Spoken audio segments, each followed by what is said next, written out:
حضرت آدم کی پیدائش کا واقعہ کچھ مفسرین نے لکھا ہے اللہ نے مشورہ کیا تھا فرشتوں سے وَإِذْ قَالَ رَبُّكَ لِلْمَلَائِكَةِ إِنِّي جَاعِلٌ فِي الْأَرْضِ خَلِيفَةً، لیکن کچھ مفسرین کہتے ہیں کہ اللہ کو ضرورت نہیں فرشتوں سے مشورہ کرنے کی۔ اللہ نے فرشتوں سے مشورہ نہیں کیا بلکہ رب نے انہیں آگاہ فرمایا تھا کہ میں لگا ہوں زمین پہ اپنا نائب بنانے، میں خلافت دینے لگا ہوں زمین پہ۔ اب یہ تو دینے والی کی مرضی ہے نا اس نے کس کو دینی ہے، یہ تو دینے والے کی مرضی ہے نا اس نے۔ تو کچھ لوگ کہتے ہیں کہ دینے والے سے زیادہ ہمیں پتہ ہے، تو فرشتوں کو بھی یہ اجتہادی خطا ہو گئی، کہنے لگے یا اللہ اسے نہ بنانا، یہ فساد کرے گا، یہ خون ریزیاں کرے گا۔ تو اللہ نے فرمایا جو میں جانتا ہوں وہ تم۔ اللہ اکبر۔ امام راضی فرماتے ہیں جب رمضان آتا ہے تو اللہ فرشتوں سے کہتا ہے ذرا یہ کھول کے دروازے دیکھو نا یہ زمین پہ کیا کر رہے ہیں، تم تو کہتے تھے فساد کریں گے اور یہ سارے تراویحاں پڑھ رہے ہیں، تم تو گویا کہتے تھے فساد کریں گے اور یہ تو دیکھو گویا رمضان کے روزے رکھ رہے ہیں، یہ تو میری یاد میں نکلے ہوئے ہیں۔ تم کچھ کہتے تھے اور دیکھو میں نے تمہیں کہا تھا نا جو میں جانتا ہوں وہ تم۔ اللہ نے پھر حضرت آدم علیہ السلام کو تمام زمانے کے علوم عطا کیے، علم سکھا لیا۔ تو فرشتوں سے کہا تم بھی ان چیزوں کے نام بتاؤ، تو وہ بتا سکے نہیں۔ اللہ نے فرمایا اب اس طرح کرو آدم کو سجدہ کرو، سب نے سجدہ کیا سوائے وہ۔ کہنے لگا یا اللہ صرف تجھے ہی کرنا ہے، کرنا بھی صرف اللہ کو چاہیے، پر رب کے آگے بھی جھکنا چاہیے، اور جس کے سامنے رب جھکائے نا وہاں بھی۔ اور یہ جو عاجزی ہے نا، یہ جو جھکنا ہے، یہ علم کے آگے ہے۔ ہماری مصیبت یہ ہے کہ ہم علم کے آگے بھی گردن جھکانے کو تیار نہیں ہوتے، وہاں بھی ہم خود عالم فاضل بن جاتے۔ تو فرمایا کہ سب سے کہا سجدہ کرو، سب نے سجدہ کیا سوائے ابلیس کے۔ تو پھر ہوا کیا وَكَانَ مِنَ الْكَافِرِينَ، وہ کافروں میں سے ہو گیا۔ پھر اللہ نے حضرت آدم کو اور جناب حوا کو نا مقام دے دیا جنت میں رہنے کے لیے، اور کہا سارا کچھ کھانا، درخت کے قریب نہ جانا۔ ابھی آپ کسی سے کہہ دیں تھوڑا سا کہ پیچھے نہ دیکھنا، یعنی اگر میری سمجھ لیں ادب کی وجہ سے کوئی 1.5-2 منٹ یا 6 منٹ نہیں بھی نہ دیکھے گا تو سوچے گا ضرور کہ پتہ نہیں اب پیچھے کیا ہے، مصیبت کیا ہے۔ یعنی آپ کہہ کے دیکھ لیں کسی کو پیچھے نہ دیکھنا، فطرت ہے نا انسان کی، وہ جستجو کرتا ہے، کہا اس درخت کے پاس نہ جانا۔ تو حضرت حوا سلام اللہ علیہ کہتے ہیں دل میں خیال رہتا تھا کہ آخر ہے کیا درخت کے پاس۔ یہی انسان کا عقیدہ توحید ہے کہ جہاں سے رب منع کر دے وہاں وہ منع ہو جائے، اور یہ ان کی خطا نہیں تھی، یہ اللہ کی حکمت تھی، چونکہ رب نے تو پہلے کہہ دیا تھا بنایا ہی زمین کے لیے، تو یہ تو سارا کچھ ہونا تھا تو زمین پہ آنا تھا نا۔ تو حضرت حوا اور جناب آدم کے پاس شیطان آیا، اب اس کو نکال تو دیا تھا پر ابھی اس کا جنت میں آنا جانا بند نہیں ہوا تھا، یہ بھی اللہ کی حکمت تھی۔ تو وہ کہنے لگا تمہیں پتہ ہے بعد میں مر جاؤ گے۔ تو حضرت حوا کہنے لگی کیا موت بھی آئے گی؟ کہاں، اس کی تکلیف بھی بڑی ہوگی، تو پھر بچیں گے کیسے؟ تو کہنے لگے پھل کھا لو اس درخت کا۔ تو بچنے کے لیے پھل کھایا تھا۔ اس طرح لوگ آج بہت سارے کام بچنے کے لیے کرتے ہیں پر بچ سکتے، بچنے کے لیے پھل کھایا تو اللہ نے فرمایا زمین پہ چلے جاؤ۔ تو حضرت آدم زمین پہ آئے، پھر کئی 100 سال روتے رہے۔ فَتَلَقَّى آدَمُ مِن رَبِّهِ کَلِمَاتٍ، تو پھر اللہ نے خود ہی جناب آدم کو کچھ کلمے سکھائے۔ علامہ اسماعیل حقی فرماتے ہیں وہ کلمے یہ تھے کہ حضرت آدم نے میرے نبی کا وسیلہ پیش کیا، اللہ کریم نے جناب آدم کی دعا کو مقبول فرما لیا۔ پھر آگے بنی اسرائیل کا ذکر آ جاتا ہے۔ اللہ تعالیٰ نے بنی اسرائیل، آج آپ اسی قوم کو یہودی کہتے ہیں، ان کو اللہ نے اس زمانے میں فضیلت عطا کی تھی بہت زیادہ۔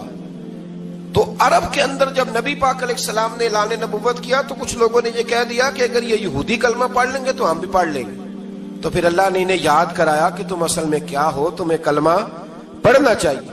تو اہل یہود کا تذکرہ کرتے کرتے رب کریم نے ایک بات یہ بھی ارشاد فرمائی کہ تم لوگوں کو تو کہتے رہے ہو کہ وہ نبی آنے والے ہیں، وہ نبی آنے والے ہیں، اور جب آ گئے ہیں تو ماننے کو تیار نہیں ہو۔ تو فرمایا تأمرون الناس بالبر وتنسون انفسکم وانتم تتلون الکتاب، لوگوں کو بھلائی کا حکم دیتے ہو اور اپنے آپ کو بھول جاتے ہو، افلا تعقلون، تمہیں عقل نہیں؟ پھر اللہ نے انہیں یہ بھی یاد کرایا کہ یاد کرو وہ زمانہ کہ جب فرعون نے خواب دیکھ لیا تھا کہ کوئی بچہ اس کی سلطنت کو تباہ کرے گا، تو پھر اس نے تمہارے بچوں کو ذبح کرانا شروع کیا اور تمہاری بیٹیوں کو چھوڑتا تھا۔ فرمایا یہ بھی تو تم نے دیکھا، میں نے تمہیں پھر تم سے کہا جہاد کرو قوم عمالقہ کے خلاف، تو مقام طیہ میں جا کے یہ لوگ کہنے لگے ہم سے جہاد نہیں ہوتا۔ اللہ نے انہیں ایک میدان میں قید کر دیا۔ بڑی دلچسپ بات، قید تو لوگ ہوتے ہیں نا چار دیواری میں، تو اللہ نے بنی اسرائیل والوں کو جب انہوں نے کہا ہم جہاد نہیں کریں گے تو اللہ نے میدان میں قید کر دیا۔ میدان میں، یہ یاد رکھیں، جب انسان اللہ کی نافرمانی کرتا ہے تو اسے ایسی قید ملتی ہے جس کا اس نے تصور بھی نہیں کیا ہوتا۔ ایک میدان ہے مقام طیہ، قید ہو گئے، سارا دن سفر کرتے تھے، سارا دن، تو رات کو تھک کے سوتے تھے، صبح اٹھتے تھے نا جب، تو وہیں ہوتے تھے جہاں کل صبح چلے تھے۔ تو رب جب کسی کو قیدی بناتا ہے تو اسے زنجیروں کی، سلاخوں کی ضرورت، دعا فرمائے اللہ تبارک و تعالی غموں سے نجات عطا فرمائے، یہ دعا فرمائے۔ ایسی قید دیتا ہے کہ جس سے پھر چھٹکارا ہو سکتا۔ تو بنی اسرائیل کا بہت زیادہ تذکرہ اس بارے میں اللہ تبارک و تعالی نے پھر بیان کیا، اور پھر کہا کہ انہیں جو حکم دیا جاتا تھا یہ اس کی سرتابی کرتے تھے، پھر اللہ نے ان پر ذلت نازل کر دی اور یہ ہمیشہ اس کا شکار رہیں۔ قوم سبت کا ذکر فرمایا اللہ نے، ہفتے والے دن کچھ لوگ نافرمانی کرتے تھے۔ ہمارے بھی ہیلے بہانے ہیں نا آج کل کاروبار میں، تو اسی سپارے کی آیت نمبر 65 کے اندر اللہ تعالیٰ نے حضرت داؤد کی قوم کا ذکر کیا کہ اللہ نے انہیں حکم دیا تھا کہ ہفتے والے دن مچھلیاں نہیں پکڑنی، تو وہ کہتے تھے چلو ہاتھ لگا کے نہیں پکڑنی، ہاتھ لگا کے۔ وہ ہمارے لوگ ہیلے بہانے تلاش کر لیتے ہیں نا، وہ بڑے جناب انشورنس والا آ گیا، اب وہ بینک والا آ گیا، اب وہ فلانے صاحب آ گئے، وہ تروڑ مروڑ کے کہانیاں باتیں، اور پھر ہمیں بھی رستے مل جاتے ہیں بچنے کے۔ مفتی صاحب نے کہہ دیا تھا، ایک مولانا سے میں نے ان کو کہا ہفتے والے دن مچھلیاں نہیں پکڑنے کا، نہیں پکڑتے، چھوٹے چھوٹے حوض بنا لیے، تو مچھلیاں زیادہ آتی تھی اس دن، یہ بھی اللہ کی قدرت تھی۔ نماز کے وقت گاہک زیادہ آتے ہیں، یہ اس کی قدرت ہوتی ہے، تو وہ مچھلیاں حوض میں جمع ہو جاتی ہیں۔ یوں سمجھ لیں کہ جال انہوں نے لگا لیے ہوئے تھے، تو جال میں وہ پھنستی رہتی تھی، حوضوں میں آتی رہتی تھی۔ ہفتے کو نہیں پکڑتے تھے، اتوار کو پکڑ لیتے تھے، تو پھر اللہ نے انہیں سزا دی۔ فرمایا تماشے کرتے ہو اللہ کے حکم کے ساتھ، کیا سزا دی؟ فَقُلْنَا لَهُمْ كُونُوا قِرَادَةً خَاسِئِينَ، فرمایا بندر بن جاؤ دھتکارے ہوئے۔ جو رزق حرام طریقے سے کماتے تھے رب انہیں بندر بنا دیتا تھا۔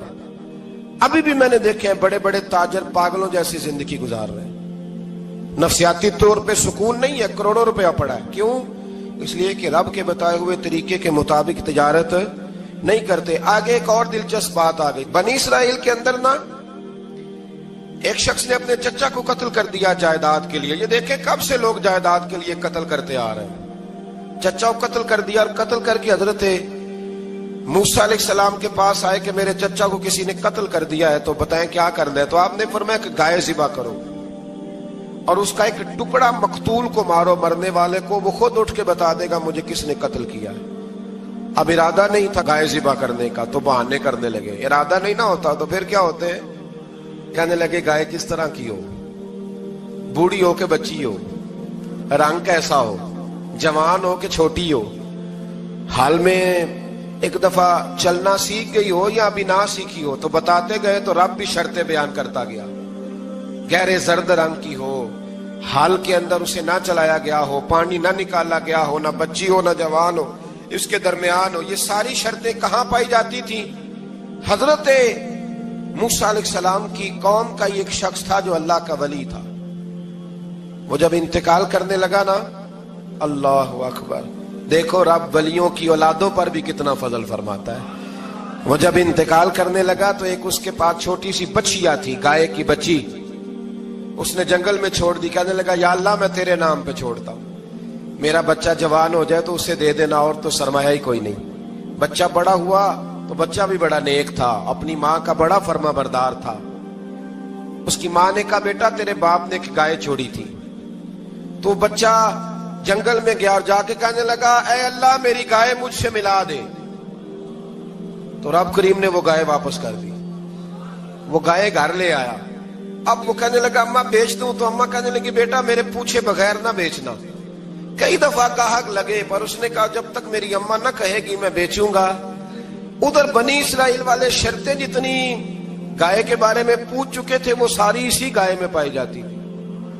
تو یہ ڈھونڈتے ڈھونڈتے وہاں پہنچ گئے، تو کہنے لگے گائے چاہیے، تو اس نے کہا بھی تمہاری مرضی سے نہیں، قیمت میری مرضی کی۔ ایک مفسر نے تو یہاں تک لکھا ہے کہ اس نے کہا گائے ذبح کر کے نا، تو جتنا گائے کے اندر گوشت ہوگا نا اتنا ہی کھال کے اندر تم مجھے مال بھر کے دو گے، اتنے سکے بھر کے دو گے، اتنی اشرفیاں بھر کے دو گے تو پھر تمہیں گائے دوں گا۔ تو پھر یہ گائے انہیں ملی اور یہ گائے لے کر کے آئے۔ زیادہ سوالات نہ کرتے تو زیادہ الجھتے نہ۔ ہم بھی دین کے معاملے میں بڑے سوال جواب کرتے ہیں، اتنا سوال کریں جتنی اس کی ضرورت ہے۔ ان لوگوں نے سوالات زیادہ کیے تو پھر الجھ زیادہ گئے۔ تو میرے بھائی اس کا ذکر بھی اللہ تبارک و تعالیٰ نے پہلے پارے کے اندر بیان فرمایا۔ پھر اللہ کریم نے فرمایا کہ کچھ ایسے لوگ بھی ہیں یہودیوں میں سے جن کا دعویٰ ہو گیا ہے کہ ہم اللہ کے بڑے پیارے ہیں۔ فرمایا یہ صرف ان کے منہ کی باتیں ہیں، یہ تو قیامت میں پتہ چلے گا نا کہ اللہ کا پیار کس کے ساتھ زیادہ ہے۔ اور پھر یہ بھی یہودیوں نے دعویٰ کیا ہے، اسی پارے میں اللہ فرماتے ہیں کہ ان کا دعویٰ ہے کہ ہم اللہ کے بڑے پیارے ہیں، جنت میں ہم ہی جائیں گے۔ تو اللہ فرماتا ہے پھر مرنے کی دعا تو کرو، جنت میں تو مر کے جانا ہے نا۔ لیکن رب فرماتے ہیں یہ کبھی مرنے کی دعا نہیں کریں گے، اس لیے کہ انہیں پتہ ہے کہ ہم نے آخرت کے لیے کیا بھیجا۔ لے جی پہلا حکم آ گیا، یا ایھا الذین آمنوا کہہ کے پہلی آیت قرآن پاک کی پہلے سپارے میں پہلی آیت جس میں اللہ نے کہا یا ایھا الذین آمنوا، تو پہلا حکم آمنوا کہہ کے آیت نمبر 104 میں جو اللہ نے حکم دیا ہے نا وہ نبی پاک کی تعظیم کا حکم ہے۔ پہلا حکم ہی اللہ نے حضور کی عزت اور ناموس کا ارشاد فرمایا۔ پہلا اس ترتیب کے لحاظ سے وہ ہوا یہ کہ جب نبی پاک کو بات ارشاد کرتے تو صحابہ کرام اٹھ کے عرض کرتے رائینا یا رسول اللہ، حضور سمجھ نہیں آئی ذرا رعایت کر دے۔ تو یہودیوں کی عبرانی زبان کے اندر نہ ذرا کھینچ کے پڑھتے تھے رائینا، تو اس کا معنی بنتا تھا معاذ اللہ اے ہمارے چرواہے، بکریاں چرانے والے کو بھی وہ رائینا کہتے تھے۔ تو جب صحابہ یہ کہنے لگے تو اللہ نے منع ہی کر دیا، فرمایا میرے محبوب کے غلاموں اس لفظ کے پیچھے چھپ کے، اس لفظ کے پیچھے چھپ کے لوگ میرے نبی کی بے ادبی کر جاتے ہیں۔